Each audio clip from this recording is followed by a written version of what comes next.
Good evening. I'm so glad you could join us. This is another episode of Chancellor Presents. We have a very special guest with us tonight, but before I introduce them, let me also thank you. We did have to reschedule the program this time around because of some unforeseen circumstances, and I think you can appreciate in the world that we're in today, those things happen. But here we are, and what an exciting event that we've got. We're not in my home. As you can see, we're actually in the athletic facility, and I've got one of the special set of guests that really I consider to be many of our superstars. I'm going to start with our Athletic Director, Amanda Braun. We'll do some background, I'll give you some introductions, and we'll then move on to our men's and women's basketball coaches. On the women's side, it's Coach Kyle Rechlicz, and on the men's side, Coach Bart Lundy. I do need to spend a moment bragging about these folks. They're pretty special. So I'm going to first just offer a few comments about Amanda Braun. She's been with us 9 years, Athletic Director. She's pretty special in a lot of different ways. She's the first woman to hold the position here at UW-Milwaukee, and I could tell you a lot of details about how she has brought stability, a lot of great things in terms of across all of our sports, not only great performance on the field, in the pool, on the court, but absolutely in the classroom as well. And she really does believe significantly in student athletes, and that's just a core value at UWM, and she upholds that really well. Amanda is known nationally, regionally, across our league, and locally in many great ways. Nationally, she's one of our great representatives on the NCAA board. She spends a lot of time doing things in a national way, and it really benefits us, but I think also benefits all of athletics because of your expertise, Amanda. It's really special how you share that. She is so well thought of within the Horizon League that she's the council chair of all of the athletic directors, so she serves in a very important role for those of us on the board. She's been recognized, let me get this right here, as one of the rare Under Armour Athletic Directors of the Year, which is pretty special, and that was something that's really a peer recognition nationally. So she's pretty special. Now let's move on. We have, from the women's coaching side, somebody who's got our women's basketball program on fire with 3 20-win seasons in the last 6 years. Coach Kyle, great to have you here, and man, you've been doing great things. Been here for, if I remember right, about 10 years. 10 years. 10 years. So congratulations on that. Thank you. And I think you've broken your boss in pretty well over those years, and so we're delighted to have you here. And the women so admirably look up to you and your discipline, your mentoring. There's a lot of great things that you've done over many, many years, and I know we'll talk in more depth tonight, but you've really attracted some great recruits. There was a wonderful story, if you haven't seen that, in the Journal-Sentinel about one of the stars in the state playing for UW-Milwaukee women's basketball team this year. It's pretty cool. So we look forward to getting into some conversation with you. Coach Bart, welcome, and it's great to have you here. Coach Bart is new this year. Bart Lundy is one of the winningest coaches in D2. We're here with him now to cap and put a big build on the 9 years that he spent at Queen's University and many other great accomplishments throughout his career. He's not new to Milwaukee, though. Spent a few years at Marquette, and it's just been wonderful for him to, I think, to be able to be back, bring some friends back, and have a lot of individuals in the community who remember his time and really have been impressed already with how he's building the team and what things look like. It's early. It's a new year, so we're going to see some great things, I think, this year. So we really look forward to talking to the three of you, and just can't help but be amped up talking with such great individuals. So thank you for joining us tonight. We have across our athletics as a D1 team, we've got a number of different sports. And I'm going to just share a moment of what we have there in terms of the 15 Division I teams, which is the highest level of intercollegiate athletics that the NCAA sanctions. We have, on the men's and women's side, basketball, cross country, soccer, swimming and diving, and track and field, both indoor and outdoor. On the men's side, baseball, only Division I baseball team in the state of Wisconsin, and on the women's side, tennis and volleyball. So that's pretty impressive. And Amanda, you've got a big job. Yes, a fun job. Yeah, a fun job. Okay, great. Well, let's jump into some questions. I've got a few, and then after 3 or 4 questions, I'm going to shift to your questions. We were very fortunate. We've got at least 7 or 8 questions that the audience has contributed, and so we'll have some fun with these tonight. So first, I'll start with Amanda. I mentioned earlier a little bit about the student athlete. Can you tell us a little bit about how many student athletes we have and what's their view? How do things work for student athletes in terms of what's their life like at a D1 level in terms of what they have to do, what's in front of them? Yeah, well, thanks, and thanks for having us here, Chancellor Money. We do have about 320 student athletes, which is a nice-sized Division I athletic department, we think, because we can provide some personal experience for our student athletes. So that's first and foremost, I hope, what they experience is great coaches and staff who care about them, that they see every day in the hallways, trying to help them succeed. They come as athletes, right? Their expectation is to compete at a high level, so they bring that with them, which is every day inspiring for us in our department, that we get to be around that type of energy. And all of the student athletes we recruit are serious about getting a degree. They know that at some point the ball stops bouncing and the sport ends, maybe recreationally, right, as we do now, but they do know that. So they're serious about getting an education, and we're really proud of the energy they put in. A lot like our students here at UWM, just generally. Really busy people. A lot of students have jobs and go get up in the morning and go through the entire day and go to bed at night, get up and do it again. And that's what our student athletes do. It just happens to be around their sport. Terrific. How do they juggle?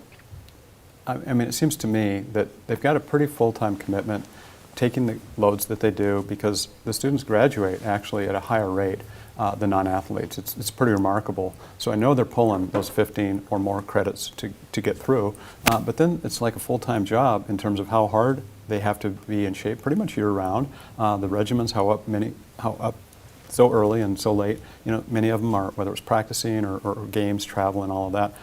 How does that juggle work for our students? Yeah, well, coaches could probably tell you that a little better than I can, because they're managing that, and it's not easy. We were all athletes and collegiately, and that's a difficult thing to do. But we recruit the right type of kids that do stay committed to that. It doesn't mean that they don't struggle. I always say I worry a lot less about our kids getting in trouble than I do about the pressure they put on themselves and what that can mean for them. So we're very mindful of that, high standards they have for themselves in every aspect of their time here. So I would say they manage it in a team environment, leaning on their teammates, leaning on their coaches, and leaning on us and the university support that we have. So let me transition to our coaches and ask you directly, both building on anything you want to add to that, but really in the context of how do you motivate the students? How do you lead and motivate the students given the challenges and what's in front of them? Okay. Yeah, so I mean, the world has changed obviously over even just the last few years with the COVID stuff, and so there's a lot of pressure on these young men and women to perform in different environments, and so I think Amanda really hit it on the head. It's about the recruiting process and really getting in to meet their families and to get to know who they are as people, not just as student athletes.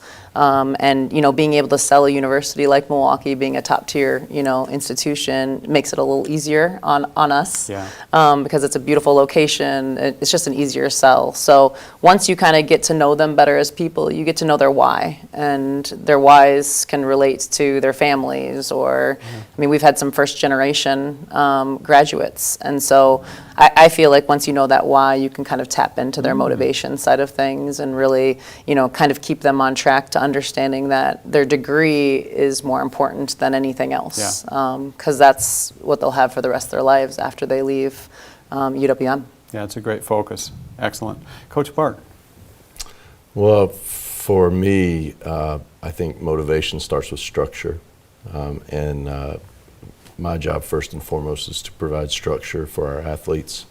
So, for example, they start at 9 a.m. and we have breakfast, and they go to study hall, and then they're required to be in class, and we will check their class. So there's the pressures that the normal student feels are there, but the normal student can maybe skip a class where you might have an assistant coach sitting outside your classroom.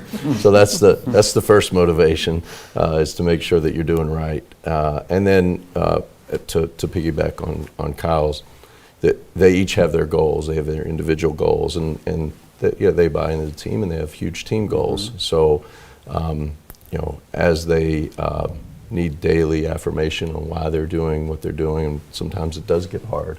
You know, you tap into, hey, you know, you're trying to accomplish something bigger. Yeah. You know, as a team, as an individual, and that's to get a degree, and for a lot of our guys to hopefully play after UWM. Yep. So I had a scholarship event with some wonderful donors who came up last week from Chicago, and they have been consistent over the last 16 years with supporting over 1,031 students, 450 different scholarships.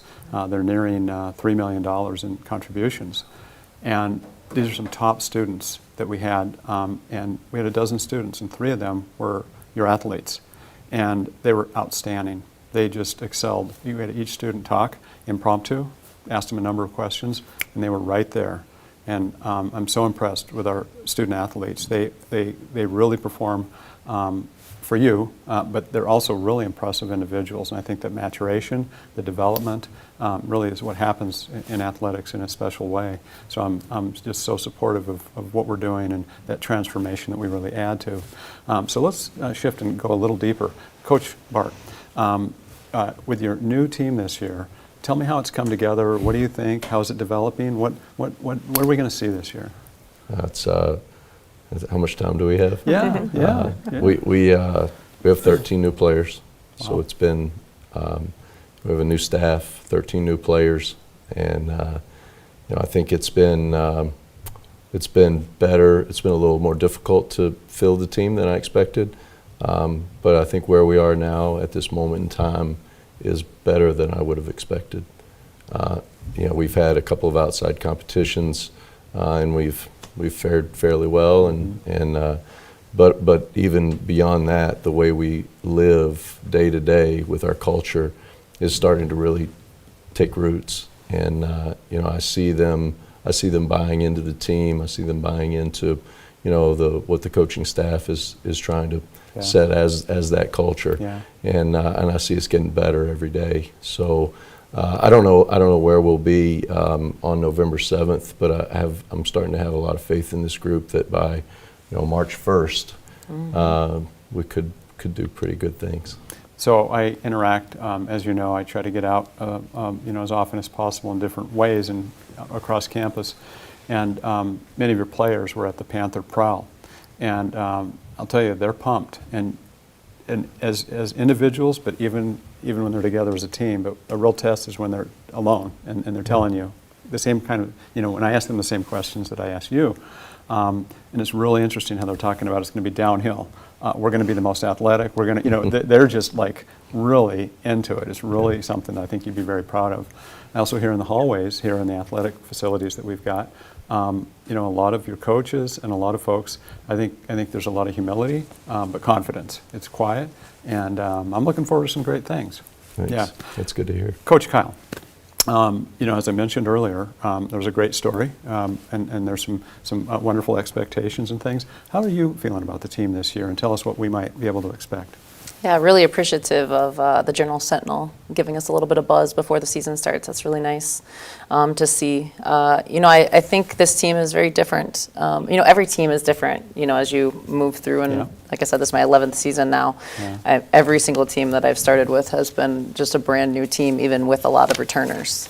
So we actually have quite a few returners, very different than Coach Lundy, his experience. Yeah. Yeah. We have our kind of starting 2 post players back who were incredible players for us last year. Megan Wallstead, who was a first-team all-conference player and first-team all-defensive, is back, and she'll actually be fighting for Player of the Year honors this year. So the Player of the Year had graduated, and so she's got a great opportunity in front of her.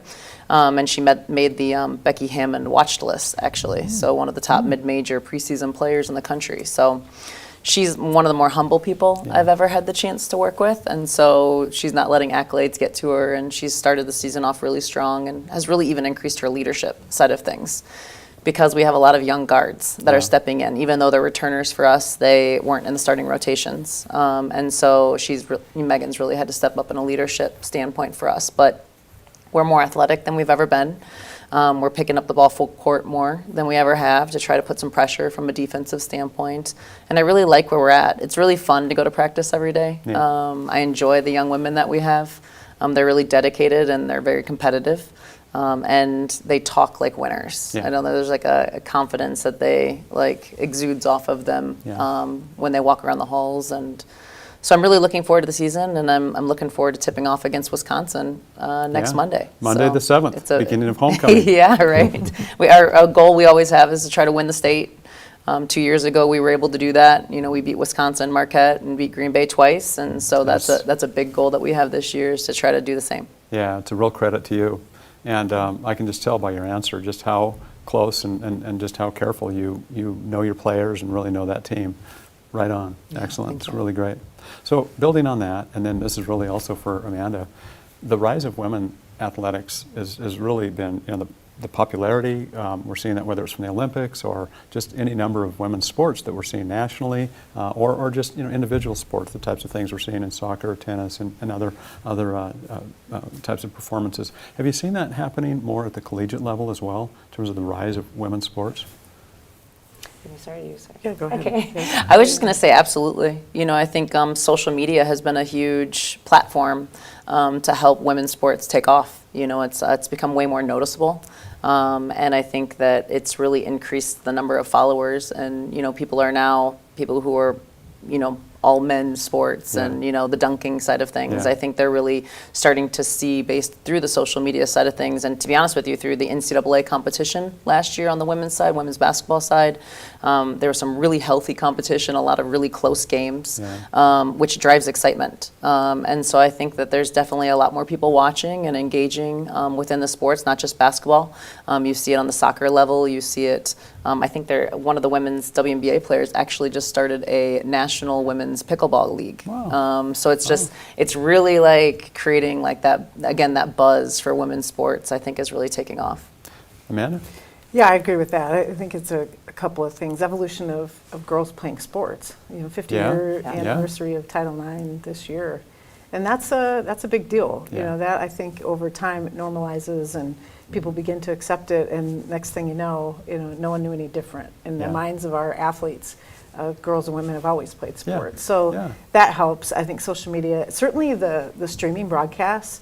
Being on the NCAA Women's Basketball Committee, I watch a lot of women's basketball games, and most of it is streaming broadcasts. A lot of national games also, but when you watch that many games, much men and women's collegiate basketball is seen streaming, and that has really helped. I think the exposure, it's out there, and people are getting a sense for, in particular, basketball, but other sports also. Softball right now in the NCAA, their tournament in the spring is a must-watch event for a lot of sports fans who maybe didn't know anything about softball before. So it's catching on. I think the personalities and the stories behind are really important as well. We had a conversation with the NCAA committee the other day about the things we're doing around Title IX and DEI at the championship, at the Final Four. And it's unlike a little bit the men's side, really, really doubling down on that as part of the brand of women's sports and that championship in particular. So it's getting people's attention, I think, in this day and age, which is really cool. That's great. So I know this is a long game. You're talking about how long we've had Title IX and that normalizing of what it is. And I really appreciate how with both Amanda and Kyle, you've been here a long time. Coach Bart, we want you to be here a long time. It's really neat because of this long game. I saw Coach Kyle at work here. We had our Horizon League commissioner in the hallway just a few minutes ago. And her 10-year-old daughter is here, and Coach Kyle is recruiting her at 10, talking about how tall and just want to coach her, and she wants to play. So this is the long game that we're in, and it's a lot of fun. So what I'm going to do now is I'm going to shift to some of our audience's questions. So there's some fun ones in here. Let's take a look here.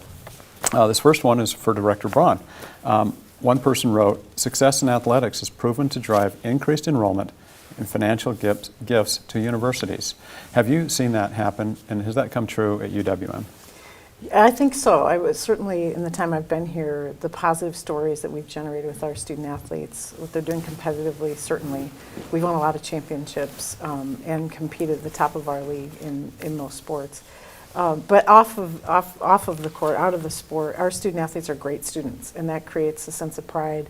We're in the community. We're doing a lot of things that way. We did see, years ago now, it's been men's basketball in the Sweet 16. There was evidence that it had an impact, right, on enrollment and fundraising.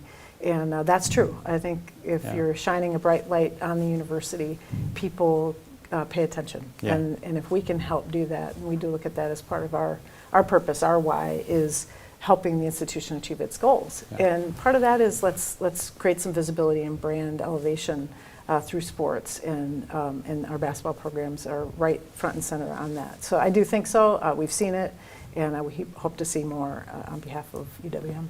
Well, I'm going to give you a lot of credit. I think a lot of this is reputational effect, and I think that's what this question really speaks to.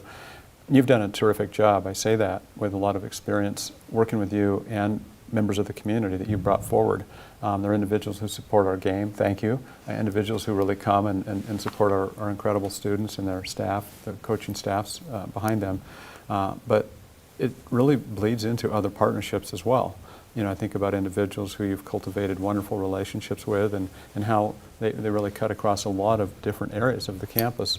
Peggy Williams-Smith is somebody, as an example, who she's the head of Visit Milwaukee, and she's got wonderful connections with UWM in many ways, but she serves today on our foundation board, and it's this type of relationship. And we could go through so many individuals like that. Dennis Webb's role, in terms of the kind of work that he's done very much in the foundation, but also from the entrepreneurial side, and is just a huge supporter. And he reminds me, and many individuals, Coach Kyle, Dennis and his wife Susan, who are just some of your greatest fans, and the loyalty for women's basketball is unlike pretty much anything else. So it just builds, and then these individuals just bring a lot of others with them. So we can go through a lot of other examples, and I apologize I'm not talking about all of you, because it's always kind of dangerous when you single anybody out. Now the second part of this question, I think, is actually perhaps a plant by Amanda. So whoever asked this question, Amanda's going to come back to you, but here it is. This person goes on to ask, so how can athletics get buy-in from the academic side of the university as to really speaking about the importance of athletics in the university's brand and successes? Yeah, well, I do appreciate that, and I don't know who submitted it. I have some suspects, perhaps. We did have our athletic board meeting yesterday morning, and for the people that don't know, that is a part of the governance structure at UWM that we appreciate a great deal. They're an advisory group to us, and they liaison with you, Chancellor Money, and we get to meet with them every month, and it's primarily faculty, a few academic staff members, some of our staff, ex officio, and some student athletes actually as well. And they help us understand the perspective of campus. I think when we're in the middle of everything we're doing, going 100 miles an hour, they take a look at what we're doing and help us understand from a different perspective and through a different lens. So that's where we start, I think. And then building relationships on campus through your cabinet, through the student affairs leadership team. Our coaches and staff do a great job getting out, serving on committees, volunteering on campus. And I think we add value beyond the success of our programs competitively, and the more we can talk about that, I think the more buy-in we're going to get from our campus. Yeah, I think those are great points, and this actually segues pretty well into the next question, which I'm going to ask our coaches about. When we think about the role of college sports and what fuels them, this particular person asks, college sports lives for the enthusiasm of student fans and their alumni, our alumni. What would you like to have student fans and alumni be more interested in the program? How would you like to see that in terms of attending games and providing more support and interest? What would that look like, and how could our fan base help? I'll start with you, Coach Kyle. Yeah, I'm going to be honest with you, when you walk into the Kolache Center, you walk into Panther Arena, it's really awesome for the student athletes to have people in the stands. Is it a very important part, is that visibility side of things, that motivating side of things for the athletes to know that those 20 hours a week that they're putting into the gym and the 30 hours that they're putting into their studies, becomes worth it, on the back end of it. They like playing in front of people, and some of the best fans are the alumni. I mean, it is amazing to hear the stories of the alumni. We actually do a lot where we will bring alumni, not just from our team, but even alumni like that have been students on campus that maybe have been in engineering or a part of like some whatever the majors are, and kind of have brought them in to hear their stories, like things that they enjoyed while they were at Milwaukee, just to give that, that side of things to our student athletes. So it is an important part, is just to have them visible, and to be able to utilize them as resources, even from mentorship perspectives. I know Amanda and the rest of the athletic directors have done a really good job of creating some mentorship opportunities with alumni.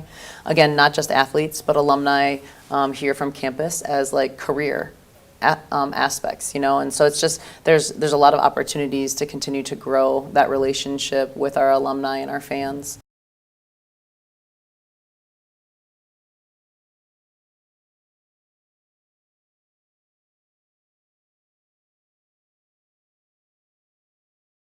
Attendance and the motivation and what you'd like to see and how you expect that to work. Well, when we talk about the brand, before I was ever in this seat,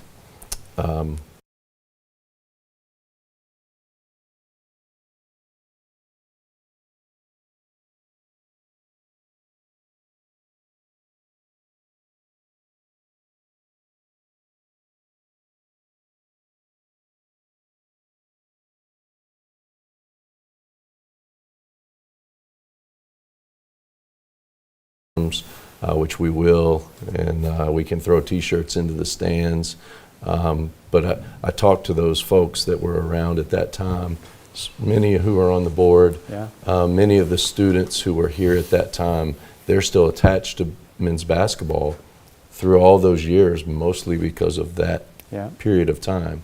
So when we talk about the brand, I want to see that brand back. I want to see it be fast. I want to see it be tenacious. I want it to be every day you come to the Panther Arena and you know what you're going to see.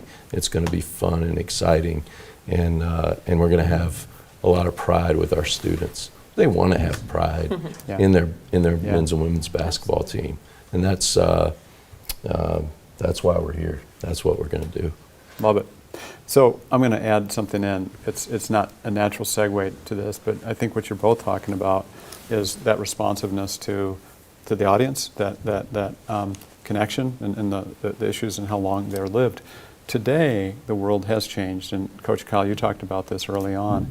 I am curious about what you see, and I know this is another one of those how many hours do we have types of questions, but just in terms of what we expect to see, and this also relates back, Coach Kyle, to something you said earlier about the pressure that's on our student athletes today. Not just the social media, it's always been intense. Imagine being an 18 to 22, 18 to 24-year-old with not just the traditional tensions and things that come with life at that age, but also being on stage, so to speak, but being expected to be in those classes and having support, but also, you've got to deliver. But today, adding to all of that is name, image, likeness, and some of the gaming types of things that are coming in, and options and, frankly, temptations, some choices that may not be the smartest things, but let's just say access to things that haven't existed before and a lot of different directions that they may not have some of the necessary guidance. What do you think about that in terms of the context for our students, and what kind of support are we providing to help navigate for the students with this pressure in the context of even greater visibility that's happening in the world today? I'll start with you, Coach Bart. That's an excellent question. I think that you have to have open and honest conversations and continually educate your student athletes. We do a great job within the athletic department of providing a platform, of providing education with that platform, with the NIL opportunities.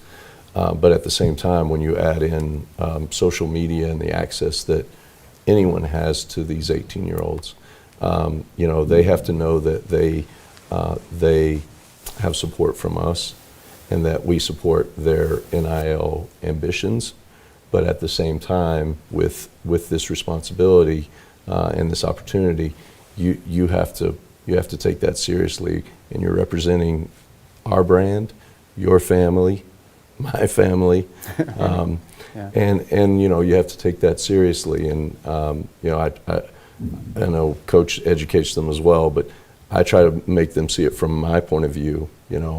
I'm a public-facing figure, and how I respond, which is not always perfect, on social media, reflects on this university. And as they become better and better as players and they have more and more opportunity, that level of responsibility to the university, to their family, to themselves raises. And so it's, as you have success, we teach them your circle has to get a little smaller. Yeah. Coach Kyle? Yeah, it's, I think we're just hitting this like initial phases of the NIL stuff, and there's so much growing and learning to do. Based off of even as coaches, I'm constantly reading articles and trying to educate myself based off of it because it's just so new still. So they're learning as much as we're learning day to day, and there's excitement around it right now, but there's also needs to be some humility on the backside of it too, because they're here again reminding them that yes, this is great opportunities, and we want you to be able to have a voice and be able to, represent brands that are important to you. You're very much like Coach said, you're still representing a university and you're representing our team and our family as a whole. And so it's that educational piece while also trying not to stifle them. So as coaches, we're in a very, it's like a juggling act. Consistently just trying to make sure that they have all the tools and resources they need. We have Open Doors is a organization that we went with that as an athletic department, and I think as a Horizon League that has really been great for our student athletes to be able to get their brand out there and to learn how to do that in a very mature and successful way. So I'm excited to see where it takes us in the next few years, but I'm also cautious because I just feel like it's going to be a little bit of a roller coaster here in these first few years. Yeah. In a way, we have an audience, and thank you again for joining us, that has at least half of you are very, very into athletics and have been very close to UWM and other athletics teams for many years. But there's a number who are in a more general audience, and I probably should have asked Amanda, you at the beginning of this question, just to provide a little bit of background on what we mean by name, image, likeness, what's there, and what are some of the upsides potentially for our students, but what are also maybe some of the risks. And what are we doing from your perspective across all our sports in terms of education and background for the NIL world? I know it's a lot. Yeah, no, it is. I mean, believe me, I talk about this every day. I had someone on the phone today in the community. I called about something else entirely and started to pick my brain on this. So name, image, likeness is, what that means is the student athletes' name, image, likeness, that they own that for themselves, and that they're now allowed within the NCAA rules to monetize that in ways that aren't supposed to be inducement for recruitment by the institution or pay for play. Those are the guardrails around it. Otherwise, they're free to do what they'd like. Again, with some appropriateness rules that we have as well within our department. We do have a policy.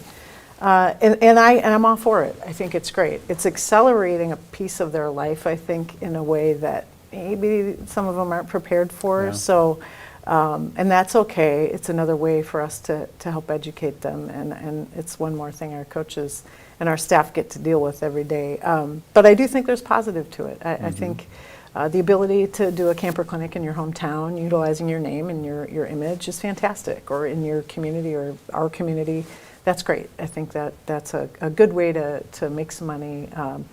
Endorsing a product that you believe in and doing some things out on social media to monetize that is great. It's when the influencers come in, I think, and start to take the student athletes out of being able to be a student and to be an athlete. And if their time gets too overwhelmed by that activity, it could be even more stressful. And as we know, it's the college of the overwhelmed right now, right? Our students generally, and our student athletes certainly. And so that's a downside. And then from a competitive, I don't have to tell these two, there are institutions out there that this now has a name, NIL, and NIL is what used to be paying student athletes under the table in some places, certainly at schools that aren't as committed to doing things the way that we are committed to doing them.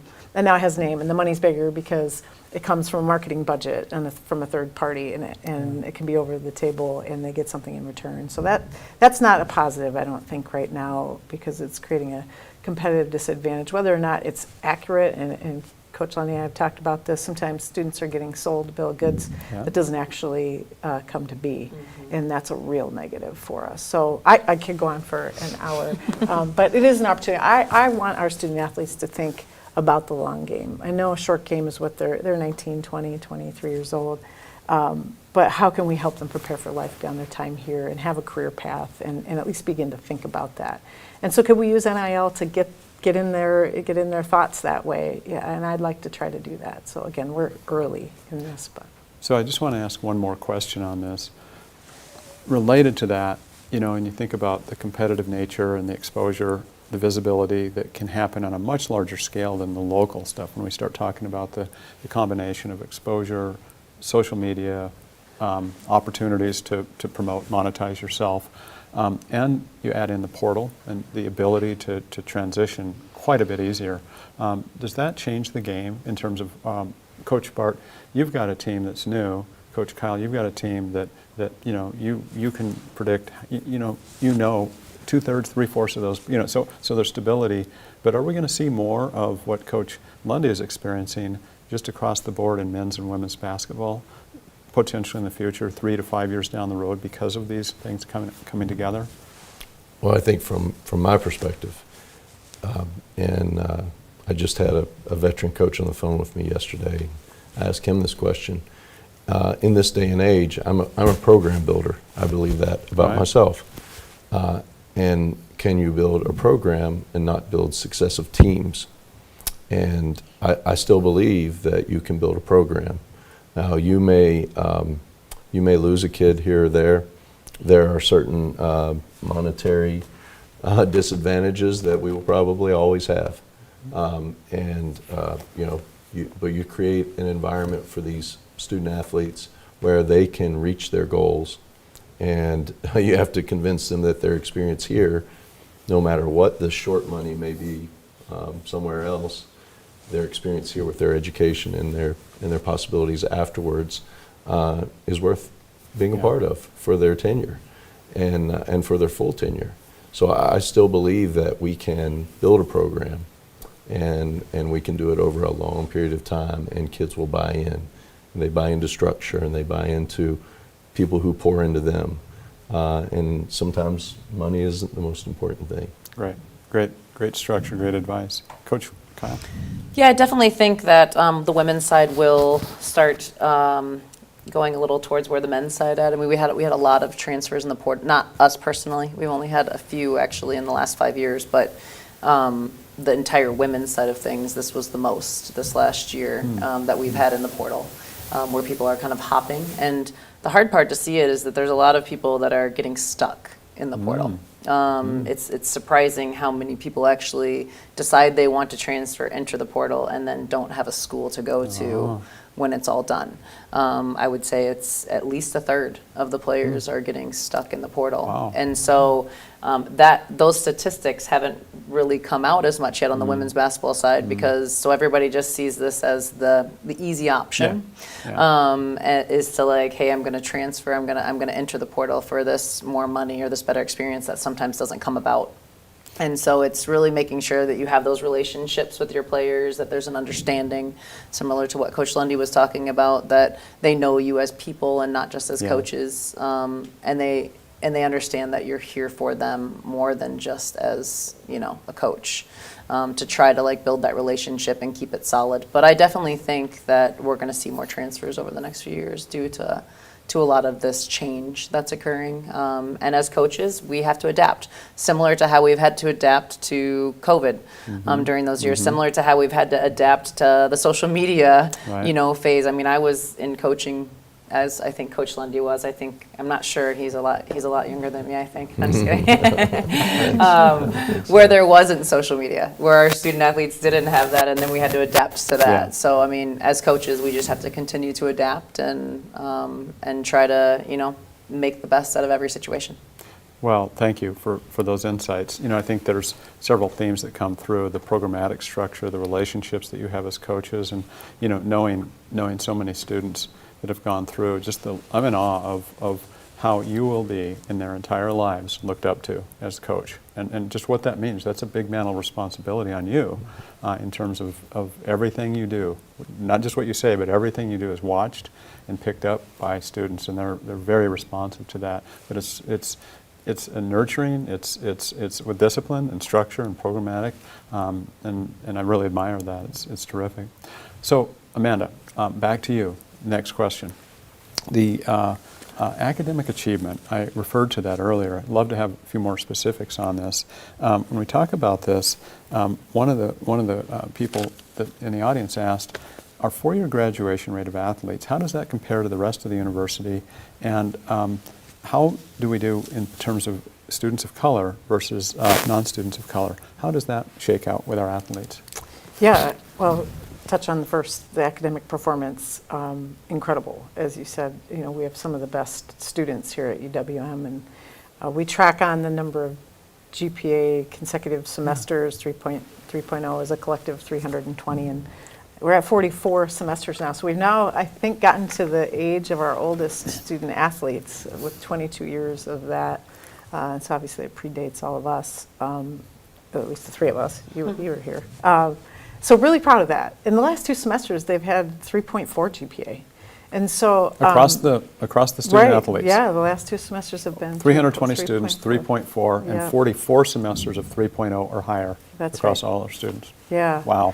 And graduation rates really favorable. And students of color do perform at the same level. What we find, I think, and this is somewhat anecdotal, we have a little bit of data, but not much. It's what we submit to the NCAA, is when student athletes stay here, they graduate. It's when you're just talking about transfers, Yeah. it's when they leave that either we can't account for them, or maybe they don't transfer to another 4-year institution and get a degree. So we do know that when they stay here, and there's a metric called graduation success rate, which you all are familiar with, that accounts for the transfers. And when we see it accounts for a transfer that comes into us and graduates. We actually get credit for that in that metric, and we do very, very well. So our student athletes, as long as they stay here, there isn't a difference. I think they perform similarly. That's amazing.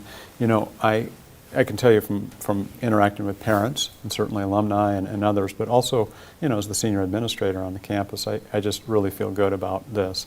And I'm curious just in terms of really for our audience, but also just as I think about for our campus, are there lessons in terms of how we build that discipline? I mean, it seems like on the one hand, there's the leadership. Coach Kyle, you talked about that assistant coach waiting outside in the hallway, make sure they're there. Is there something that maybe we could learn from the campus? What can athletics teach us about creating that culture of an upward spiral, if you will, of academic performance? Any thoughts on that? That's a great question. I have 2 thoughts, but they're very specific to how I do things. First, our preseason, which coincides with our fall semester. I think that college students in general are like newborn babies, and they get their days and nights mixed up. And so we structure them to, in the preseason, that we do a lot of things in the morning, so they don't have a chance to cry all night and Yeah. then, not sleep. So that's that's just a college lesson that Yeah. some students that aren't in athletics have to learn the hard way. Yeah. And then I just think that the more structure that you can have, young people will fight structure, but they really want structure. And when you give them that structure, you start to see them blossom and grow and thrive. And without it, if they're operating in their own chaos, then they're operating in chaos. Yeah. But some of that is learning and growing as a student, and that's what college is about. We just keep the guardrails a little tighter. Yeah, well, I see huge lessons and implications there, really that cut across a lot of things we could help with for, I think, a lot of the students in terms of their lives and really valuable, important lessons. Coach Kyle? I was just going to say, like, being an athlete, I think one of the more valuable lessons that you learn very early in your career is time management skills.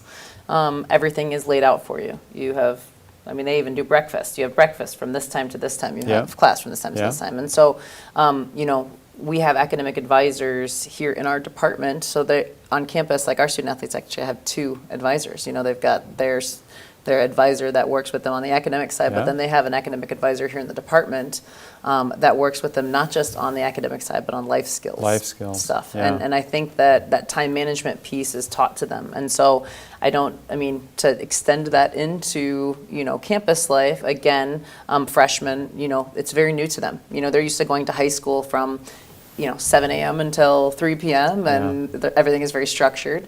So maybe having, you know, people in the dorms, you know, working through the different floors on different time management skills, Yeah. whether it's a resource that people could go to or whether it's a mandatory session that all freshmen have to take during that, like, you know, orientation week or something to help them understand the time management stuff and planning their days accordingly, to study time actually being a class, to meal Yeah. times actually being like a class thought process, I think has really helped the student athletes because they're kind of forced to do that within the athletic structure.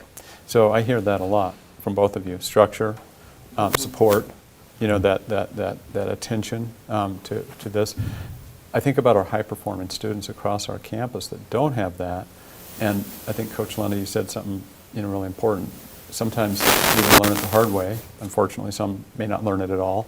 But I think about our high-performing programs and how difficult it is. Nursing, for example, where, you know, we accept for every 3 or 4 students that applies and starts in pre-nursing, we accept 1.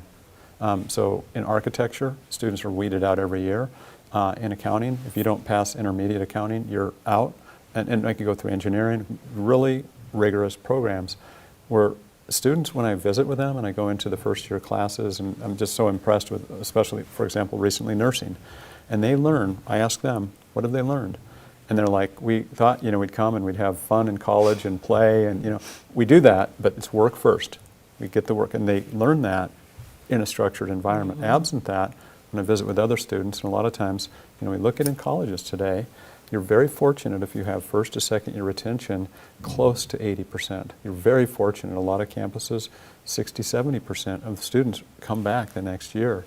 You have a completely different scenario. That's what's so impressive, where your students are just, you know, if somebody doesn't come back, well, they're picked up somewhere else, the portal and things like that. But your experience shows that. Amanda, would you offer anything else in terms of what you see across all our sports, lessons that we can bring to your boss, things that you can think about student affairs? Yeah, you know this. We talk about this almost daily within student affairs and at the university level. How can we create an environment where prospective students want to come here and our current students want to stay here? How do we create that stickiness? Sticky. And athletics, I think, does well. And for me, it's everything that they've said about structure, but it's also they feel like they're part of something bigger than themselves. And not as large as a university, but a student organization or a sport or theater arts group or whatever it is. And I think the more we can create that early, the less likely students are going to want to opt out, and the more support they're going to have around them with peers, you hope in a healthy way, and outside of the classroom. And the classroom is very important in those relationships with faculty and other students academically, but that's what I think a lesson can be learned from college athletics. Yeah, excellent. And I hope the audience appreciates that, because there's a lot of you who can help us with that in terms of the different ways that you interact with the university and help from an advising and perspectives otherwise. So, coaches, let me ask you some specific questions about Horizon League. How do things look this year in men's and women's basketball? How do our teams look to be fitting in there? Coach Kyle. I think this is one of the stronger seasons that we're going to have as a league. We have quite a few teams that have brought in some very good transfers to go along with their already solid teams. We actually had some of the lower teams in our league exited, like with UIC leaving. Detroit actually was a lower team that just hired a new coach who's a very, very good coach. She was the previous coach at Loyola and had a 20-win season last year, so I think they're going to improve. So I think the bottom of our league is really improving, as well as the top is kind of maintaining very, very strong. We were picked 5th. Which on paper, I definitely think that's where I would have picked us from, like, if you're just looking statistically, since we lost our 3 starting guards. But with who we have coming in and the players that we had sitting behind some of our starting guards, they're definitely ready. And so I think we should, if everything goes right and we can stay healthy, I think that we should make a push for that top 3 in the league this year. I know that's what our team is fighting for, to put us in the best position possible to enter the conference tournament towards the top. I feel very strong about it. We have a very dynamic group, a variety of different ways to score. And we've been pretty successful on the defensive side so far. So as long as we can stay healthy, again, every coach in the country says that. I think it could be a really special season. Neat. Thanks. Okay, Coach Bart. Well, my first time through, from what I see from the outside, without getting into specifics of each team, I think there are a lot of teams that could have been picked to win it. And if you look at different polls in different areas on social media, I think the coaches poll had Northern Kentucky winning it, and I would say they have the most continuity. But I think it's up for grabs. Okay. We've had 6 years and 6 different winners. Yeah. And there are some interesting storylines. Mike Davis's son, Antoine Davis at Detroit, could pass Pistol Pete's all-time scoring record this year. So there will be some spotlights on the league. We were picked 9th. I don't know how to respond to that because I don't think I've ever been picked 9th. So I like it. That's low-hanging fruit. A lot of room to grow. Yeah, low-hanging fruit. And being the underdog is, it was a good cartoon. Yeah. So Yeah. people Love like it. that. Love it. Okay. Wonderful. Now here's the big question: who's going to put up more W's, and what's the loser between the two of you going to have to give up? What's the bet in here?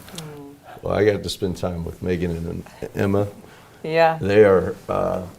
I wouldn't bet against them. I don't know about Coach, but no. I hope women's basketball outwins us by 31-30. Okay, there you go. That'd be amazing. Great answer. Great answer. Yeah, I'm going to take his answer. No, I'm just kidding. I think we both just, our athletic department is really special. I've been to quite a few places, and to be able to have all the sports, lined into one kind of like hallway grouping, there is really a family atmosphere here in our athletic department, and all the coaches support each other. And every single day you walk up and down the hallway, and there's everything from trash talking between coaches to encouragement between coaches, and it's all in good fun. Yep. We're always, we always know who has the next game. We were all hyping up Yeah. women's soccer today because we knew Yeah. that they were playing in the tournament, and they won, so that's exciting. Yeah. So it's a really great family. I think we all want each other to be successful. There's not really any rivalries. I hope they win every game this year, just like I hope we win every game Yeah. this year, and that just breeds, more excitement Yeah. around Panther basketball and Panther athletics. So What's really cool about Coach Kyle, and she won't tell you this, but she really is cutting edge as a basketball mind. And I go up there and I see them working out, and you do a good job with your guards. And so, I'm always curious. So I want to know, all right, they're downing the ball screens. This is getting into the You're mud a technical. little bit. And you're throwing back and you're faking the handoff and you're curling it off. And I see her doing the breakdown drills, and it's really good stuff. And I know I'm taking up too much time, but they're high level. That's they're neat. extremely high level. That's great that you appreciate that. And Amanda, you should be proud of the culture that you've created, across the sports. And I go to the women's basketball team, I see the men come out, see your team, and just vice versa, and how there's that family atmosphere, fun, but incredibly competitive, and all in a good, healthy way. Okay, one last question. This is from the audience. So the last question is, the person asks, they would love to recruit student athletes as mentors and tutors for a football program. Here we go. Specifically, Mesmer Shorewood, a cooperative program that brings together two schools just up the street from UWM. Unfortunately, UWM doesn't have a football program, but Director Braun, have your student athletes gotten involved in community programs, and can you tell us about that? I feel like Bob DeVita's name is Ah. all over that question, so I'm just going to give him a shout out and see him watching. the connection with Mesmer and football.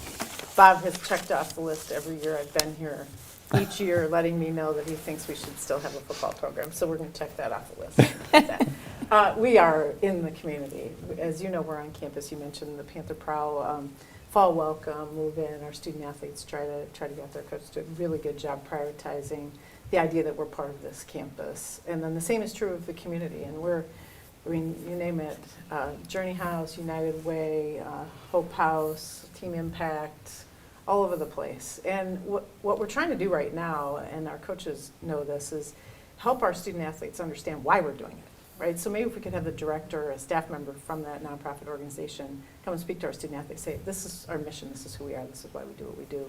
So while they're having fun doing the things that we have them doing in the community and feel like they're contributing, they actually understand it. So yeah, we're trying to go deeper than just the hours, which accumulate a lot. We compete, our coaches and programs compete average per student athlete. So Coach Rechlicz here has a few championships in that under her belt in that category of community service. So a couple of really great leaders here that believe strongly in supporting our community. So, Love it. Love it. Well, there you go. There you have it. Well, I have to say, I'm just so excited to, I mean, this is just a terrific warm-up to the basketball season. I know several of our other sports have already gotten underway. We're doing some great volleyball playing, wonderful soccer, other activities. Some sports have already concluded their seasons for the fall. But I'm really jazzed up about joining you for some games. And I should say joining Fiascas. Do I see you out there in the audience? Chris, Carl, many others. Thank you for your incredible support. And I think we're going to have some incredibly competitive seasons. We're going to have some fresh and exciting things from both sides. And I ask you all to come out and support not just our coaches, but especially our students in the different ways that you do. It really makes a difference for them to hear that roar. And just join us as we really look forward to some great fall and winter seasons. That does remind me, we have our homecoming week that starts next week. And as I mentioned earlier, we have the women's basketball game playing Madison on Monday night, November 7th. The men play Cardinal Stritch on Saturday night, November 12th. There's a pregame bash that's going to be at, I think it's Oak and Barrel, 4 to 5:30. So come join us. And even if you're out of town, come fly on in. That's you, Jane and Dan. So come on to that. We do have our next program. It's coming up very quickly. Many of you have already gotten the emails. We're going to have Vice Chancellor Chia Vang, she's also Professor Vang, and Associate Professor David Pate, and they're going to be sharing some highlights from their book, which is Telling Our Stories, which is the stories of diversity, 9 chapters that they helped co-edit or write on the important history of diversity, equity, and inclusion at UW-Milwaukee, what is really part of our DNA, but how we got here, some great stories and wonderful history. So look forward to that. So with that, once again, thank you. I want to thank you all for your great work, and I bow to the incredible leadership and wonderful motivation, structure, discipline, everything that you bring, and wonderful role models on campus, in the community, and nationally. So thank you for that. Thank you. For that, we'll call it a night. Thank you, everybody, once again.